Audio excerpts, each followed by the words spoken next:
رسول کریم صلی اللہ علیہ وآلہ وسلم نے ارشاد فرمایا، میں تمہیں ایسی عبادت نہ بتاؤں کہ جس کو کرنا بہت ہی آسان ہے اور بدن پر وہ بوجھل نہیں ہے، بدن پر وہ ہلکی ہے۔ عبادتوں میں مشقت تو اٹھانا پڑتی ہے۔ آپ نماز پڑھنا چاہیں گے تو آپ کو وضو کرنا پڑے گا، ٹھنڈے پانی سے چل کے مسجد جانا پڑے گا، رکوع و سجود ہوں گے۔ روزہ رکھنا ہے تو آپ کو دن بھر کی بھوک کاٹنی پڑے گی، زکوٰۃ دینی ہے، صدقہ کرنا ہے، خون پسینے کی کمائی سے پیسے جدا کرنے پڑیں گے، حج کرنا ہے تو بہت زیادہ مشقت اٹھانی پڑے گی۔ جتنے بھی اعمال ہیں خیر کے، اچھائی کے، ان میں بہت زیادہ مشقت اٹھانا پڑتی ہے۔ یہ طالب علم یہاں پڑھ رہے ہیں، 8 سال کا چلہ کاٹ رہے ہیں، معلمین پڑھا رہے ہیں، صبح تہجد سے اٹھتے ہیں اور شام تک ایک وظیفے میں لگے ہیں، علماء ہیں کام کر رہے ہیں، بہت سارے لوگ، کتنے مشقت والے کام ہیں، تب اللہ کی رضا جا کے نصیب ہوتی ہے۔ لیکن میرے حضور نے فرمایا تمہیں ایک ایسا عمل نہ بتا دوں جس میں بدن بھی نہیں تھکتا اور ہے بھی بڑا آسان؟ اللہ اکبر! فرمایا وہ عمل کون سا ہے؟ الصمت و حسن الخلق، خاموشی اور اچھے اخلاق۔ زیادہ بولنے سے بہتر ہے خاموش رہو، خاموشی میں نجات بھی ہے، ثواب بھی ہے۔ زیادہ بولنے والا جھوٹ بھی بول لیتا ہے، زیادہ بولنے والا گالی گلوچ اور سب و شتم پر بھی اتر آتا ہے، زیادہ بولنے والا کسی کی پگڑی بھی اچھال دیتا ہے، زیادہ بولنے والا غیبت بھی کر لیتا ہے، زیادہ بولنے والا ایسا مزاح کر لیتا ہے جس سے کسی کو تکلیف پہنچے۔ زیادہ بولنے والے سے بہت ساری غلطیاں ہو جاتی ہیں، جو تھوڑا بولے اس سے غلطیاں کم ہوتی ہیں، چونکہ انسان کے زیادہ گناہ جو ہے وہ اس کی زبان کی وجہ سے ہوتے ہیں۔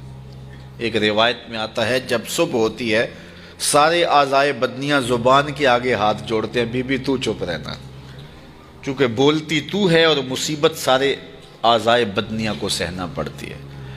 تو یہ زبان جو ہے اس کی وجہ سے زیادہ گناہ ہوتے ہیں، یا زبان کی وجہ سے، یا انسان کی عصمت کا جوہر جب لٹتا ہے تو پھر اس کے پلے کچھ نہیں رہتا۔ اس لیے میرے حضور نے ارشاد فرمایا، جو تمہاری 2 ٹانگوں کے درمیان اور جو 2 جبڑوں کے درمیان زبان، ان دونوں کی مجھے تم ضمانت دے دو، میں محمد تمہیں جنت کی ضمانت دے دیتا ہوں۔ تو فرمایا کہ میں تمہیں ایسا عمل نہ بتا دوں کہ جو بہت ہی آسان ہے، اور وہ کیا ہے؟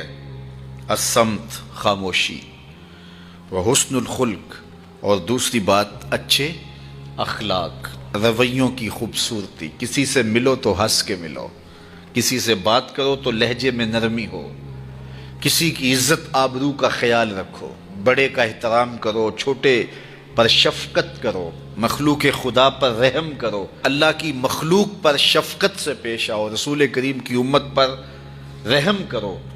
تو یہ ایسا عمل ہے جس پر کوئی مل بھی نہیں لگتا، قیمت بھی نہیں لگتی، بدن بھی نہیں تھکتا، لیکن نامہ اعمال نیکیوں سے بھر جاتا ہے۔ قیامت کے دن نامہ اعمال پر سب سے وزنی جو عمل ہوگا وہ حسن خلق ہوگا۔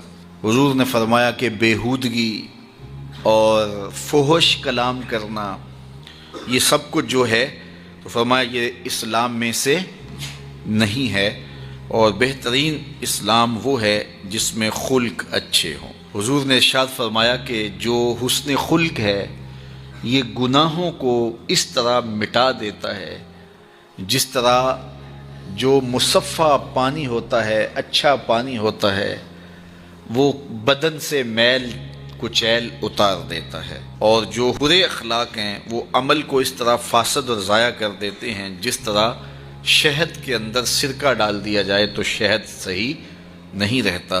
تو عمل اچھے ہیں لیکن بدخلقی ان اعمال کی بربادی کا سبب اور ذریعہ بن جاتی ہے۔ اللہ جل شانہ ہمیں معاملات کے اندر خوبصورتیاں نصیب فرمائے، رفق، نرمی نصیب کرے، معاف کر دینے کی توفیق نصیب کرے۔ رزق کمانے کے جو مقاصد ہیں وہ بہت سارے ہو سکتے ہیں، لیکن شریعت میں کاروبار کرنے کے، رزق روزی کمانے کے بنیادی مقاصد 3 ہیں۔ پہلا مقصد اپنے آپ کو سوال سے بچانا،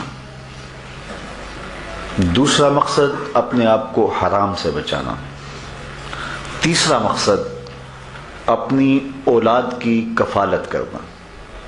یہ بنیادی مقاصد ہیں جن کے لیے رزق کمانا، روزی کمانا ہمارے اوپر لازم ہو جاتا ہے۔ اور اگر آپ کاروبار کو وسعت دے رہے ہیں، ضرورت سے زیادہ کما رہے ہیں، تو اس کے لیے ایک چوتھی نیت آپ کو ساتھ کرنی ہوگی، اور وہ یہ کہ معاشرے کے کمزور لوگ، رشتہ داروں میں غریب لوگ، میرے ہمسائیگی کے اندر جو غریب لوگ ہیں، یتیما ہیں، مساکین ہیں، معاشرے کے وہ لوگ جو اپاہج ہیں، معذور ہیں، کمانے کی صلاحیت نہیں رکھتے، میں زیادہ مال کما کے ان کی کفالت بھی کر سکوں۔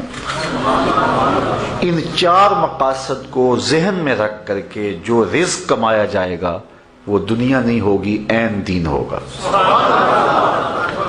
لیکن اگر ان چار مقاصد کے علاوہ رزق کمانے کا کوئی پانچواں مقصد بھی شامل ہو گیا تو وہ ان چار مقاصد کو بھی دنیا بنا دے گا۔ صلی اللہ علیہ وآلہ وسلم نے ارشاد فرمایا، میں تمہیں ایسی عبادت نہ بتاؤں کہ جس کو کرنا بہت ہی آسان ہے اور بدن پر وہ بوجھل نہیں ہے، بدن پر وہ ہلکی ہے۔ عبادتوں میں مشقت تو اٹھانا پڑتی ہے۔ آپ نماز پڑھنا چاہیں گے تو آپ کو وضو کرنا پڑے گا ٹھنڈے پانی سے، چل کے مسجد جانا پڑے گا، رکوع و سجود ہوں گے۔ روزہ رکھنا ہے تو آپ کو دن بھر کی بھوک کاٹنی پڑے گی، زکوٰۃ دینی ہے، صدقہ کرنا ہے، خون پسینے کی کمائی سے پیسے جدا کرنے پڑیں گے، حج کرنا ہے تو بہت زیادہ مشقت اٹھانی پڑے گی۔ جتنے بھی اعمال ہیں خیر کے، اچھائی کے، ان میں بہت زیادہ مشقت اٹھانا پڑتی ہے۔ یہ طالب علم یہاں پڑھ رہے ہیں، 8 سال کا چلہ کاٹ رہے ہیں، معلمین پڑھا رہے ہیں، صبح تہجد سے اٹھتے ہیں اور شام تک ایک وظیفے میں لگے ہیں، علماء ہیں، کام کر رہے ہیں، بہت سارے لوگ، کتنے مشقت والے کام ہیں، تب اللہ کی رضا جا کے نصیب ہوتی ہے۔ لیکن میرے حضور نے فرمایا تمہیں ایک ایسا عمل نہ بتا دوں جس میں بدن بھی نہیں تھکتا اور ہے بھی بڑا آسان؟ اللہ اکبر! فرمایا وہ عمل کون سا ہے؟ الصمت و حسن الخلق، خاموشی اور اچھے اخلاق۔ زیادہ بولنے سے بہتر ہے خاموش رہو، خاموشی میں نجات بھی ہے، ثواب بھی ہے۔ زیادہ بولنے والا جھوٹ بھی بول لیتا ہے، زیادہ بولنے والا گالی گلوچ اور سب و شتم پر بھی اتر آتا ہے، زیادہ بولنے والا کسی کی پگڑی بھی اچھال دیتا ہے، زیادہ بولنے والا غیبت بھی کر لیتا ہے، زیادہ بولنے والا ایسا مزاح کر لیتا ہے جس سے کسی کو تکلیف پہنچے۔ زیادہ بولنے والے سے بہت ساری غلطیاں ہو جاتی ہیں، جو تھوڑا بولے اس سے غلطیاں کم ہوتی ہیں، چونکہ انسان کے زیادہ گناہ جو ہے وہ اس کی زبان کی وجہ سے ہوتے ہیں۔ ایک روایت میں آتا ہے جب صبح ہوتی ہے سارے اعضائے بدنیاں زبان کے آگے ہاتھ جوڑتے ہیں، بی بی تو چپ رہنا، چونکہ بولتی تو ہے اور مصیبت سارے اعضائے بدنیاں کو سہنا پڑتی ہے۔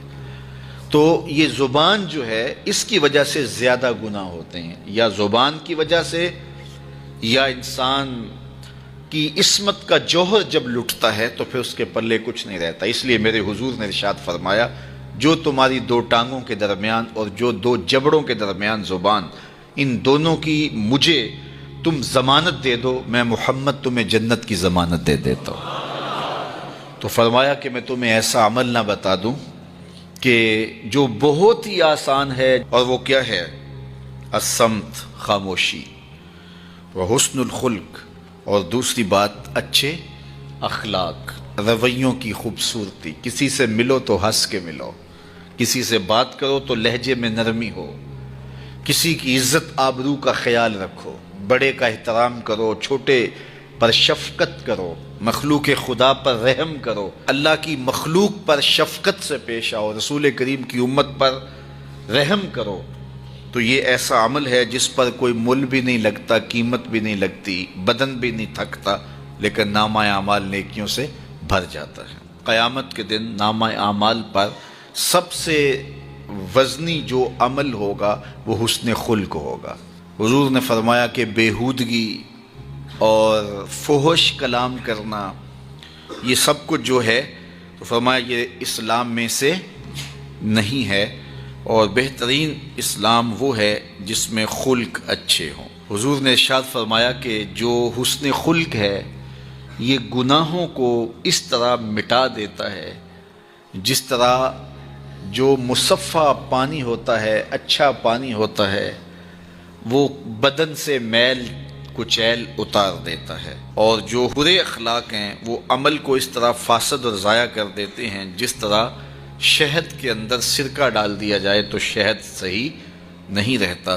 تو عمل اچھے ہیں لیکن بدخلقی ان اعمال کی بربادی کا سبب اور ذریعہ بن جاتی ہے۔ اللہ جل شانہ ہمیں معاملات کے اندر خوبصورتیاں نصیب فرمائے، رفق نرمی نصیب کرے، معاف کر دینے کی توفیق نصیب کرے۔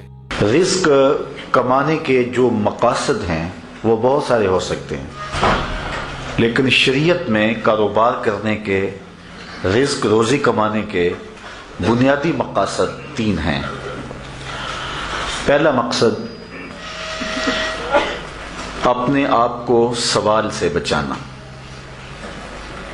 دوسرا مقصد اپنے آپ کو حرام سے بچانا، تیسرا مقصد اپنی اولاد کی کفالت کرنا۔